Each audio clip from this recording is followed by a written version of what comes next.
से अमेरिका किया है। उनका ये आज का प्लानिंग नहीं है। हाँ। आज से बड़ी पहले की प्लानिंग है, अवाम को और फौज को आपस में लड़ाना। ठीक है। और ये सारा कुछ ये प्लानिंग सारी की सारी पीछे अमेरिका का हाथ है। नहीं, अमेरिका क्या उधर बैठ के बस प्लानिंग करता रहा, हम इधर जो है एक दूसरे पे फायरिंग शुरू कर देते हैं। हमारे इधर कुछ ना कुछ लोग ऐसे हैं जो जिनकी पॉलिसीज या हमारी गवर्नमेंट की या वहाँ पे ऐसी पॉलिसीज हैं जिनकी वजह से लड़ाई होती है। अदरवाइज अमेरिका कहीं पे अगर सिर्फ अमेरिका के सोचने से या प्लानिंग से कुछ होता हो तो इंडिया हो गया और बहुत से ऐसे यूरोपियन कंट्रीज हो गए, बहुत से ऐसे कंट्रीज हैं, उधर तो नहीं कुछ ऐसा होता। सबसे पहली तो बात ये कि हम मुसलमान हैं। अच्छा। हमसे ही आदमी खरीदे जाते हैं, मुसलमानों से। इधर से वो उधर बैठकर अपना काम इनसे ही लेते हैं, पैसे डॉलर देकर। ठीक है। देखो ना, हम इतने 75 साल हो गए, हम अब संभाल नहीं सके। हमसे पीछे जो लोग थे वो आगे निकल गए। सुपर ताकत बन गए। चाइना देख लें, बंगला बांग्लादेश देख लें, अफगानिस्तान की मैंने अपने हाथों से 100 रुपए की लाख रुपया अपने हाथों से मैंने लिया करेंसी। मैं अल्हम्दुलिल्लाह अफगानिस्तान में शहीद जिहाद में शरीक रहा हूँ। अफगानिस्तान के जिहाद में अल्लाह का शुक्र है, जब हमने रूस फतह किया था, मैं आखिरी महाद पर समर खेल में था। अच्छा, यानी कि जब ये जबरदस्त, ये तो बड़े बेहतरीन तरीके से बता पाएंगे फिर, यानी कि जब ये रशिया और ये जंग चल रही थी, सारे मामला चाहते थे, तब आप वहाँ जिहाद में शामिल थे। अल्लाह का शुक्र है। तो फिर ये क्या वजह है? अच्छा, अल्लाह के रास्ते में एक रात या एक दिन लगाना जो कुछ दुनिया में उससे बेहतर है। तो ये हमारी कुर्बानियों से अगर अफगानिस्तान आजाद हुआ है तो हम अल्हम्दुलिल्लाह। नहीं, अफगानिस्तान आजाद हो गया अगर आपकी कुर्बानियों से हो गया, तो वो आपके ऊपर ही क्यों फायरिंग कर रहा है, यानी हम लोगों के ऊपर? ये सब कुछ एक प्लानिंग के तहत उन्हीं के आदमी, ये बिल्कुल इसमें कोई ढकी छुपी बात नहीं है। ये अमेरिका का सारा प्लानिंग है। अमेरिका जो काम लेता है ना, हम ही से लेता है और हमें खरीदता है। ये बात यानी लोग हमसे ही बिकते हैं। हाँ जी। आपने जो बात की कि भाई अफगानिस्तान में आप गए हैं, कौन से इलाके में? समरकंद, जलालाबाद, समरखेल, कुनड़, ठीक है, बख्तिया। अल्हम्दुलिल्लाह ऐसे ही मेरी 55 साल के करीब एज है। 55 साल। तो जब मैं तकरीबन छोटा सा था, ठीक है, थोड़ी सी उम्र में, तो अल्लाह ने मौका दिया जिहाद का दिया। तो उस वक्त अल्लाह जन्नत दे ज़ियाउल हक साहब को। अच्छा, उन्होंने ये सारा, देखो ये जो कल्चर आया है ना, कौन सा? ये क्लाशिनकोव और दहशतगर्दी और ये कुछ। सारा इसके पीछे जो भी प्लानिंग है ना, हाँ। मैं खुल के बात बता रहा हूँ, ये हाथ है, मोरे हैं अमेरिका का। अच्छा, वैसे अगर आपसे ये बात की जाए, आप इन चीजों को समझते हैं कि भाई ये जो आप खुद कह रहे हैं कि अमेरिका का हाथ है, ये जो क्लैशनकोव का कल्चर है, ये जो तालिबान का कल्चर है, तो ये तालिबान के कल्चर के साथ साथ ही तो जिहाद का कल्चर इस एरिया में आया ना, तो इसका मतलब है जिहाद भी आप अमेरिका के कहने पे करते रहे? ज़ियाउल हक के साथ मतलब ज़ियाउल हक वहाँ से डॉलर लेता था आगे। हम जब ये हमारा कुरान कहता है, हमारे नबी के हदीस है, लेकिन यूज भी तो किया जाता है ना, यानी जिहाद के नाम पे किसी को भी मार दो। नहीं, ऐसा कोई बात नहीं है। ये लोग कहते थे जी यहाँ से आदमी ले जाते हैं, वहाँ मरा देते हैं, ऐसी कोई बात नहीं थी। ठीक है, अल्हम्दुलिल्लाह। कश्मीर में सुना, आप कश्मीर में भी गए? मैं अल्हम्दुलिल्लाह कश्मीर के बॉर्डर में रहा हूँ।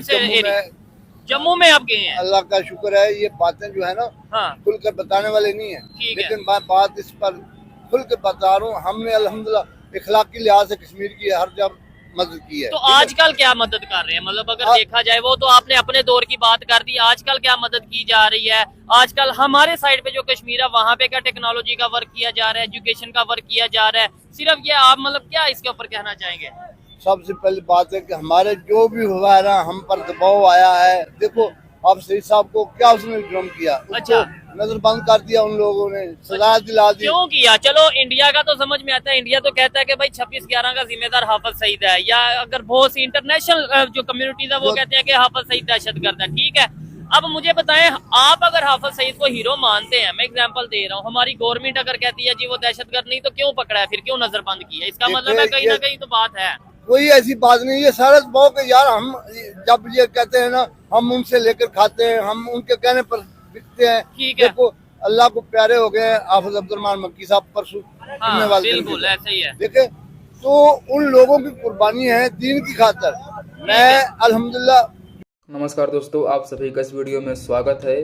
तो दोस्तों, इस समय अफगानिस्तान और पाकिस्तान के बीच लड़ाई हो गई है और पाकिस्तान ने अफगानिस्तान पर एयर स्ट्राइक कर दिया है, जिसकी वजह से बताया जा रहा है कि अफगानिस्तान में कुछ औरतों और बच्चों की मौत हो गई है, जिसकी वजह से जो अफगानिस्तान की सरकार है वो बहुत ही ज़्यादा गुस्से में है और वो अपने बॉर्डर पर सैनिकों को बहुत ही चौकन्ना कर दिया है और वहाँ के जो जवान हैं वो बॉर्डर पे तैनात हैं और वो हमले के लिए तैयार हैं। और वहीं बात करते हैं हम भारत की, और भारत एक बहुत ही ताकतवर देश बन चुका है और रसिया के जो प्राइम मिनिस्टर हैं उन्होंने अब बांग्लादेश और पाकिस्तान को चेतावनी दी है कि अगर भारत के साथ कोई भी देश लड़ाई करता है जैसा कि पाकिस्तान और बांग्लादेश, तो जो रसिया की सरकार है वो उस लड़ाई में भारत का साथ देगी और जिसकी वजह से अगर ऐसा कुछ होता है, लड़ाई होती है, तो रसिया की सरकार जो है वो भारत के साथ रहेगी। और अगर चीन, अमेरिका और रूस जैसे देश अगर भारत के साथ रहे तो भारत का सामना करना किसी भी देश के लिए मुमकिन नहीं है। और ख़ासकर तो पाकिस्तान के लिए ये मैसेज बहुत ही बुरा होने वाला है कि अदर कंट्री के लोग भारत का सपोर्ट कर रहे हैं। बाकी वीडियो में देखिए आप। यही उनकी सारी साजिश है। भाई ये मुसलमान आपस में लड़े, उनका ये सारा मंसूबा है। ठीक है, आगे आप क्या देख रहे हैं? आगे जंग बढ़ती नजर आ रही है या कोई नहीं, आपस में देखो, टेबल टॉक ये होगी? हमारा हक बनता है, हम उम्मत मुसलमान को आपस में मिलाएं, कायदीन को जोड़े, उलमाए किराम का इसमें रोल होना चाहिए। हम ऐसा कतई नहीं इसके हक में अफगानिस्तान और हम आपस में क्लैश में आए। हम इसके बयान देते हैं कि हम आपस में भाई भाई है। देखो, हमने उनके लिए कुर्बानी दी है, अपने मुल्क के कितने लोग कुर्बान किए हैं, उनकी जंग में हम लड़े कितने नहीं, उनकी जंग 80,000 लोगों की जाने गई, नो डाउट। लेकिन आप ये भी तो देखे ना, वो लोग ये भी शिकवा करते हैं कि भाई पाकिस्तान ने अमेरिका को अड्डे दिए अफगानिस्तान में ड्रोन अटैक करने के। ये भी तो है ना यार, इसमें कोई कुताई वाली बात नहीं है। ये बात है कि नहीं? अगर आप कह रहे हैं कि रशिया से हमने आजाद करवा दिया तो दूसरी साइड पे ड्रोन अटैक के लिए अड्डे किसने दिए? ये तो अगर पहले दिन मुशर्रफ डट जाता तो ये नौबत ना आती। हम अड्डे ना देते, अमेरिका ने ये नोट सलूट ये हम कह देते, एब्सोल्युटली नॉट कह देते। तो क्या है, हम उनको खुदा मानते हैं यार। हमारा खुदा तो राज़िक है। अच्छा, पत्थरों में कीड़ों को रोजी देने वाला है। तो फिर अमेरिका को क्या समझते हैं? अमेरिका यार कुछ भी नहीं है, खुदा की कसम मैं कहता हूँ। अमेरिका को ये सिर्फ ऊपर से दाबे लगाने वाला का, इसके सामने डट जाओ, ठीक है, ये ऐसे ही बैठ जाता है। अच्छा, अमेरिका का आपने बोल दिया कि भाई ये जो कुछ करवा रहा है अमेरिका करवा रहा है, लेकिन हमारे इधर कुछ लोग कहते हैं जी ये टीटीपी तो इंडिया से फंड कर रहा है जी, अपना ये जो BLA है इंडिया फंड कर रहा है। का जो मंसूबा है बलोचिस्तान में है। अच्छा, और ये सारा बॉर्डर एरिया पर ये उनका चल रहा है, मंसूबा चल रहा है। इसराइल है इसमें मुलव्वस है, सब कुछ ये पूरी बैकग्राउंड है। पाकिस्तान के पास ऐसा है क्या कि इसराइल भी हमारे पीछे, इंडिया भी हमारे पीछे, अमेरिका भी हमारे पीछे, दुनिया की सारी पावर्स हमारे? हाँ जी जी, मुसलमान है इधर ज्यादा। अच्छा, इधर ज्यादा मुसलमान है, इसलिए पाकिस्तान से ज्यादा मुसलमान आपको पता है? ईमान कहाँ पे है? इंडिया में, इंडोनेशिया में भी है, इंडिया में भी है। उनको पता है कि इधर के लोगों का ईमान बहुत पक्का है। अच्छा, पाकिस्तान के लोगों का? अंकल जी आप कह रहे थे हमारे इधर से लोग बिक जाते हैं, ये मेरा भाई कह रहा है ईमान बड़ा पक्का है। देखो ना, तरीके लब्बैक वाले के पीछे चले सारे लोग, तो आपको पता लगे मान क्या है चीज। ठीक है, अभी क्या वजह है ये मुसलमान आपस में, मतलब अफगानिस्तान पाकिस्तान, आपने शायद खबर सुनी होगी भाई ये अटैक हो रहा है, फायरिंग हो रही है। ये बड़ों ने किया ना, मैंने ना किया, जो जिसकी हुकूमतें बैठी हुई हैं। ठीक है, इनको चाहिए ना, वो भी मुसलमान है, हम भी मुसलमान है, मुझे हुकूमत मुसलमान लगती नहीं है।